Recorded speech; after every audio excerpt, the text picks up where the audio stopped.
আপনি দেখুন আওয়ামী লীগ এখন মাথাচাড়া দিয়ে উঠছে, তারা সন্ত্রাসী কার্যক্রম শুরু করে দিয়েছে। আমি পত্রিকা মারফত দেখতে পাচ্ছি বিভিন্ন জায়গায় ট্রেনিং হচ্ছে, ভারত থেকে আদেশ আসছে, তারা তৈরি হচ্ছে। কিছুক্ষণ আগে বাংলাদেশে 11 দিনের রেড অ্যালার্ট জারি করা হয়েছে যে আওয়ামী সন্ত্রাসীরা সামনে নাশকতা করতে পারে। এই সুযোগটা তারা কেন পেল? এই সুযোগটা তাদেরকে আমরা দিলাম, রাজনীতিবিদরা। আমরা একতাবদ্ধ না হয়ে ক্ষমতার লোভে দ্রুত ক্ষমতায় যাওয়ার জন্য, একা ক্ষমতায় যাওয়ার জন্য বিভক্ত হয়ে গেলাম। এই বিভক্তির কোনো প্রয়োজন এই জায়গাটাতে ছিল না, এই সময়টাই ছিল না। এই সময় আমরা একতাবদ্ধ থাকলে আওয়ামী লীগের অপরাজনীতি চিরতরে নিষিদ্ধ হতো, ভারতীয় আগ্রাসন এবং আধিপত্যবাদকে আমরা কবর দিতে পারতাম, যেটা আমরা পারি নাই। এটা জাতির জন্য দুর্ভাগ্য, আমাদের জন্য দুর্ভাগ্য। আগামী 11 দিনের নৈরাজ্যের আশঙ্কা এসবি সারা দেশে বিশেষ সতর্কতা জারি করেছে। আসলে কি ঘটতে যাচ্ছে, আপনার কাছে কি কোনো তথ্য আছে? না, অবশ্যই আমার কাছে তথ্য নাই। আমি ডিজিএফআইতেও কাজ করি না, ডিবিএসবিতেও কাজ করি না, আমার কাছে তথ্য থাকা সম্ভব না। তবে আমার মধ্যে আশঙ্কা আছে। আমি যেটা দেখছি, এই রাজনীতিবিদদের অনৈক্যের সুযোগটা নিয়ে ভারতীয় যেভাবে করে আবারও মাথাচাড়া দিয়ে উঠেছে, এবং দিল্লি থেকে এবং কলকাতা থেকে যেভাবে নির্দেশনা আসছে, তাতে দেশে থেকে যাওয়া আওয়ামী সন্ত্রাসীরা সংগঠিত হচ্ছে। এটা তো আমরা দেখতেই পাচ্ছি। আপনি গোপালগঞ্জের ঘটনা যদি দেখেন, আপনি অন্যান্য জায়গার ঘটনা যদি দেখেন, গত পরশুদিন আমার জেলা পঞ্চগড়ে একটা মামলা দায়ের হয়েছে। একটা বাসভবনের মধ্যে আওয়ামী নেতাকর্মীরা একত্রিত হয়েছিল। কি কারণে হয়েছিল? এটাই বাস্তবতা যে তারা সামনে বড় কিছু ঘটানোর পরিকল্পনা করছে। এই আগত অগাস্ট মাস, এই মাসে তারা তাদের নেত্রী ফ্যাসিস্ট শেখ হাসিনা বাংলাদেশ ছেড়ে যে পালিয়ে গিয়েছে, সেটার প্রতিশোধ নিতে চায়। তারা আরও রক্ত ঝরাতে চায়। তাদের তো অতীতে মানুষ পুড়িয়ে হত্যা করার যে ঘটনা, সেটা তো আমাদের চোখের সামনে এখনও আসে। তো তারা তো ওই সন্ত্রাসী সংগঠন। ওই জায়গাটার থেকে আশঙ্কা আমার রয়েছে, তারা সংগঠিত হচ্ছে দেশকে অস্থিতিশীল করার জন্য, ইউনূস সরকারের পতনের জন্য, এবং বাংলাদেশকে একটি জঙ্গি রাষ্ট্র হিসাবে প্রচার করার জন্য। রেড অ্যালার্ট জারি হয়েছে। আমি যেটা মনে করি, যেটা আমি বারবার বলি, ইউনূস সাহেবকে শক্ত হতে হবে, প্রশাসনকে শক্ত হতে হবে। আওয়ামী লীগ, ভারতীয় আগ্রাসন এবং এই সকল কার্যক্রমের বিরুদ্ধে নো মার্সি। এইটাতে নরম হওয়ার কিছু নাই, এটা নরম ভাষা ব্যবহারের কিছু নাই। যে যেমন তার সাথে সেই ব্যবহার করতে হবে। এখন পর্যন্ত তো আমরা ওই বিচারটা দেখতে পাইনি, ওই গ্রেফতারও দেখতে পাইনি। শেখ পরিবারের সব পালিয়ে গেছে এবং তারা বাইরে বিলাসী জীবনে আছে, এবং সেই জায়গাটার থেকে তারা দেশকে আবার অস্থিতিশীল করতে চায়। ইউনূস সরকার যদি স্ট্রংলি হ্যান্ডেল করে, আমাদের এখনো সুযোগ আছে নতুন বাংলাদেশ করার। পিআর পদ্ধতিতে নির্বাচনের কথা শুনে একটি দল ঘুমাতে পারছে না, এমন মন্তব্য করেছেন ফয়জুল করিম। আবার পাশাপাশি জুনায়েদ সাকি বলেছেন, সংস্কার করতে হলে নির্বাচন দিতে হবে, নির্বাচন দিয়ে সংস্কার করতে হবে। এই যে পাল্টাপাল্টি কথা চলছে, পিআর, সংস্কার, নির্বাচন, প্রশ্ন হচ্ছে কেন আপনারা এই জাতির স্বার্থে ঐক্যে পৌঁছাতে পারছেন না? না, এটা তো ঠিক, আমরা তো ঐক্যে পৌঁছাতে পারি নাই, পারছি না। না, আমরা পারি নাই, এটা মানতেই হবে। 5ই আগস্টের আগের ঐক্য কোথায়? আজকে যে এই যে কথা এবং কাদা ছুড়াছুড়ি, সেটা বিএনপি আছে, জামাত আছে, বড় দুইটা দলের মধ্যে। ইসলামী আন্দোলনকেও আমি দেখতে পাচ্ছি। ছোট ছোট দলগুলো বিভক্ত হয়ে যাচ্ছে। কোথায় ঐক্য? ঐক্য তো নাই, এটাই বাস্তবতা। আমার ব্যক্তিগতভাবে এবং জাকপার জায়গা থেকে আমি বলতে চাই, আমার খুব একটা ইচ্ছা ছিল, আকাঙ্ক্ষা ছিল যে ফ্যাসিস্ট শেখ হাসিনা বিরোধী আন্দোলন আমরা সবাই যেভাবে রাজপথে কাঁধে কাঁধ মিলিয়েছিলাম, তার আগামী নির্বাচনটাও আমরা একসাথে এক প্ল্যাটফর্ম থেকে এক প্রতীকে করব। ক্ষমতায় এসে 5টা বছর বৈষম্যহীন নতুন সুন্দর বাংলাদেশ সবাই মিলে গড়ব, এবং একই সাথে আওয়ামী লীগ এবং ভারতীয় আধিপত্যবাদের কবর রচনা করব। এটা ছিল আমার আকাঙ্ক্ষা। 5টা বছর যদি আমরা একত্রিত থাকতে পারতাম। আপনি দেখুন আওয়ামী লীগ এখন মাথাচাড়া দিয়ে উঠছে, তারা সন্ত্রাসী কার্যক্রম শুরু করে দিয়েছে। আমি পত্রিকা মারফত দেখতে পাচ্ছি বিভিন্ন জায়গায় ট্রেনিং হচ্ছে, ভারত থেকে আদেশ আসছে, তারা তৈরি হচ্ছে।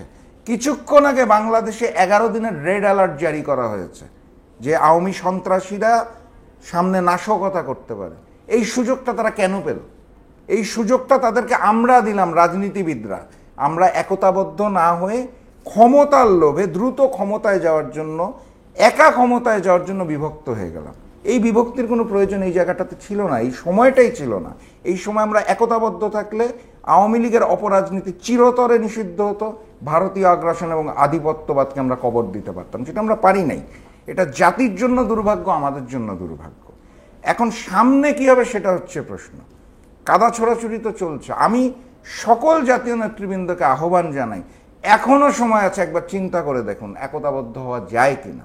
আর যদি একান্তই না যায়, পারস্পরিক শ্রদ্ধাবোধ এবং সম্মানবোধটা বজায় রাখতে হবে। কাদা ছুড়াছুড়ি করে আরেকজন পুরানো সঙ্গীকে অপমান করতে যে আপনি সন্ত্রাসী সংগঠন আওয়ামী লীগ এবং ভারতের পথটাকে সুগম করে দিয়েন না, এটা আমার আহ্বান। সারা দেশে এনসিপির জনপ্রিয়তা কমেছে বলে অনেকেই মন্তব্য করছেন। আপনি কি মনে করেন ছাত্রদের দুর্নীতি চাঁদাবাজিতে জড়ানোর কারণেই তাদের এই জনপ্রিয়তা কমে গেল? না, দেখুন, এনসিপি যখন যাত্রা শুরু করে মানিক মিয়া অ্যাভিনিউতে, আমি ওই তাদের উদ্বোধনী অনুষ্ঠানে ছিলাম, তাদেরকে শুভেচ্ছা জানিয়েছিলাম এবং আমার একটা আশা আকাঙ্ক্ষা ছিল যে একদম রাজপথ থেকে সৃষ্টি হওয়া গরম গরম একটা দল, যারা ফ্যাসিস্ট শেখ হাসিনার বন্দুকের গুলির সামনে বুক পেতে দিয়েছিল, সেই জায়গা থেকে যখন একটা দল সৃষ্টি হয়, সেটা একটা বিপ্লবী দল হওয়ার কথা, যারা রাজপথের দল হবে, মানুষের দল হবে। আমার এনসিপি নিয়ে প্রচণ্ড আকাঙ্ক্ষা ছিল যে তারা একটা ভালো প্ল্যাটফর্ম, নয়া বন্দোবস্ত নিয়ে আসতে পারবে। কিন্তু পরবর্তীতে এনসিপির যে কার্যক্রমগুলো, সেগুলো যথেষ্ট রকমের বিতর্কিত হয়েছে। আমরা একটা সময় বিভিন্ন জায়গায় খবর পেয়েছি যে নিয়োগ বাণিজ্য চলছে, বদলি বাণিজ্য চলছে, মামলা বাণিজ্য চলছে, এইগুলোর সাথে এনসিপির নাম কিন্তু জড়িয়েছে। নারীবাদী কেলেঙ্কারির অপবাদ তাদের দলের শীর্ষ নেতার সম্পর্কে এসেছে এবং একটা জনগণের দল, নতুন সৃষ্টি হওয়া দল, বিশাল শোডাউন, মোটরসাইকেলের বহর, গাড়ির বহর, অর্থ লাগে তো, প্রচুর অর্থ লাগে। এত অর্থ একটা নতুন দলের কাছে কিভাবে আসে? একটা নতুন সৃষ্টি হওয়া দলের ফান্ডিংটা কিভাবে হয়? এই বিশাল মাপের অর্থ ব্যয়ের সূত্রটা কি, সেটাও তো আমরা জানতে পারি না। এবং সব কিছু মিলায় রিসেন্টলি যেই চাঁদাবাজির ঘটনা ঘটেছে, সেটা সরাসরি এনসিপির নেতারা না, কিন্তু বৈষম্য বিরোধী আন্দোলনের নেতারা, এবং আমরা যেটা দেখতে পাই যে তাদের মধ্যে তো একটা কানেকশন রয়েই গেছে। এবং এই সব কিছু মিলায় এনসিপির কাছে দেশবাসীর যেই আকাঙ্ক্ষাটা ছিল, সেটা হোঁচট খেয়েছে। তবে আমি আশাবাদী, তারা তরুণদের দল, নতুন দল, ভুল শুধরে তারা নতুন করে ঘুরে দাঁড়াতে পারবে, এই আশা তো করাই যেতে পারে। এই আশাবাদী আমি আশার জায়গা থেকে তাদেরকে শুভেচ্ছা জানাই। লাইভে এসে এনসিপির নেত্রী উমামা ফাতেমা জুলাইকে মানি মেকিং মেশিনে পরিণত করা হয়েছে বলে মন্তব্য করেছে। প্রশ্ন হচ্ছে, এর জন্য কে দায়ী? অনেকেই বলছেন ডক্টর ইউনূস স্যারের আশকারা পেয়ে ছাত্ররা পথভ্রষ্ট হয়েছে। আপনি কি মনে করেন? না, দেখুন, ইউনূস সাহেব যখন প্রথম বাংলাদেশে আসলো ক্ষমতা নেওয়ার জন্য, এয়ারপোর্টে উনি একটা ইন্টারভিউ দিয়েছিলেন। ওই দৃশ্যটা যদি আপনার মনে থাকে, আপনি দেখবেন যে ছাত্র পরিবেষ্টিত অবস্থাতে, এবং উনি কিন্তু ওই সময়ে বলেছিল যে ছাত্ররা আমাকে চেয়েছে, আমি এসেছি, দেশবাসী যদি না চায় আমি চলে যাব। তো ওনার প্রথম মেসেজেই তো ক্লিয়ার ছিল ছাত্রদের প্রতি তার একটা স্নেহ, ভালোবাসা, মমতা রয়েছে। এখন সেটা থাকাটাই স্বাভাবিক। এই ছাত্ররাই তো রাজপথে রক্ত দিয়ে একটা নতুন বাংলাদেশ দিল আমাদের। রাজনৈতিক দলগুলো তাদেরকে সহযোগিতা করেছে, জনতা তাদের সহযোগিতা করেছে, শ্রমিকরা তাদের সহযোগিতা করেছে, কিন্তু মূল নেতৃত্ব তারাই ছিল, এটা অস্বীকার করার কোনো উপায় নেই। তাদের প্রতি একটা স্নেহ, মমতা, ভালোবাসা ডক্টর মোহাম্মদ ইউনূসের ওই এয়ারপোর্টের ইন্টারভিউ থেকেই আমরা টের পাই। এখন প্রশ্ন হচ্ছে, আমার পিতা আমাকে স্নেহ করে, সেই স্নেহ ভালোবাসাটাকে ব্যবহার করে আমি কি তার সম্মান রাখবো, নাকি সেই স্নেহ মমতাটাকে ইউজ করে আমি চাঁদাবাজি করব? এটা কিন্তু আমার ব্যাপার।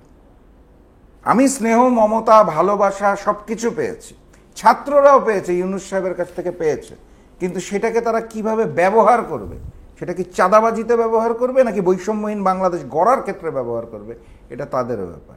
এইখানে ইউনূস সাহেবের দায় আছে বলে মনে করি না। ইউনূস সাহেবের দায় কোন জায়গায়? উনি থামাচ্ছেন না কেন, এটা ওনার দায়। উনি হুঙ্কার দিচ্ছেন না কেন, উনি আদেশ দিচ্ছেন না কেন, এইটা ওনার দায়। এই জায়গার জন্য ওনাকে দায়ী হতে হবে। এবং উনি যদি ওই সুশীলতা থেকে বের হয়ে একটু শক্ত মতো হ্যান্ডেল করে, তাহলে এই ছাত্ররাও ঠিক হয়ে যাবে, আওয়ামী লীগের বিচারটাও হবে, শেখ হাসিনার বিচারটাও হবে, এবং আমরা একটা সুন্দর নির্বাচনও পাবো। সব কিছুই সম্ভব ওনার হাতের মধ্যেই আছে, হাতের নাগালেই আছে। ওনাকে শক্ত পদক্ষেপটা খালি গ্রহণ করতে হবে।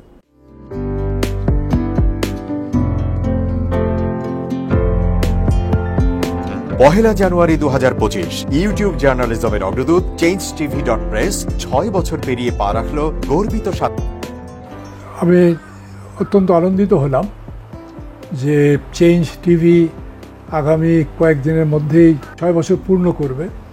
আর হাঁটি হাঁটি পা পা করে চলা শুরু করে এখন সে বেশ দৌড়াদৌড়ি করছে বলা যেতে পারে। তো নামটাও অত্যন্ত বলবো যে সিগনিফিক্যান্ট, যে চেঞ্জ, এই গণঅভ্যুত্থান কিন্তু চেঞ্জ চেয়েছে। সেই হিসেবে তোমার টেলিভিশনের, তোমার এই চ্যানেলের নামের একটা যথেষ্ট মিল পাওয়া যায়। আমার প্রত্যাশা যে এই গণঅভ্যুত্থানের যে প্রত্যাশা, যে আশা আকাঙ্ক্ষা, চেঞ্জ টিভি সেটিকে এগিয়ে নিয়ে যাবে। তোমাকে শুভেচ্ছা। চেঞ্জ টিভি যারা সম্পৃক্ত আছেন, যারা কর্মী আছেন, সামনে পেছনে সকলকে আমার শুভেচ্ছা।